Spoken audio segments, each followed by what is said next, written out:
Une nuit de bombardements intenses, regardez ces images accélérées, prises de loin. Les impacts sont incessants. Ils ont même continué ce matin et ont fait au moins 31 morts d'après la défense civile de l'enclave. Le ministre israélien de la Défense s'en est même réjoui ce matin sur X. Gaza brûle. Tsahal frappe d'une main de fer. Les infrastructures terroristes et les soldats de Tsahal se battent vaillamment pour créer les conditions nécessaires à la libération des otages et à la défaite du Hamas. Nous ne céderons pas et ne reculerons pas jusqu'à ce que la mission soit achevée. Des frappes qui interviennent au lendemain de la visite du secrétaire d'État américain Marco Rubio en Israël. Il était venu y rencontrer Benyamin Netanyahou à la veille de discussions sur le Qatar. Juste avant son départ, il déclarait ça.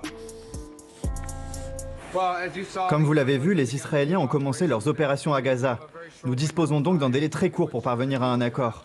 On ne parle plus de mois, mais plutôt de quelques jours, voire de quelques semaines. C'est donc un moment clé, un moment vraiment important. Marco Rubio qui a rappelé son soutien indéfectible à l'État hébreu. Des frappes qui interviennent alors que l'ONU accuse Israël de mener un génocide à Gaza. Depuis plusieurs jours, les bombardements se sont intensifiés. Tous les reporters sur place arborent de nouveau les casques et les gilets pare-balles.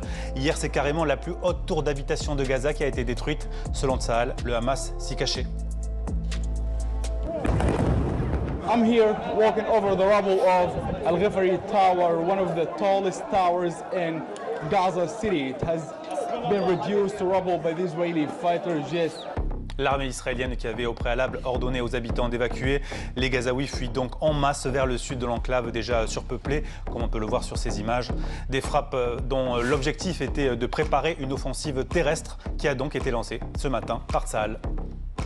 Les chiffres donnent vraiment le tournis. On est vraiment dans quelques kilomètres carrés. 2 divisions, entre 20 et 40 000 hommes, face à 2 à 3 000 terroristes du djihad islamique et du Hamas, une vingtaine d'otages israéliens vivants. Et puis, quasiment 700 000 Gazaouis.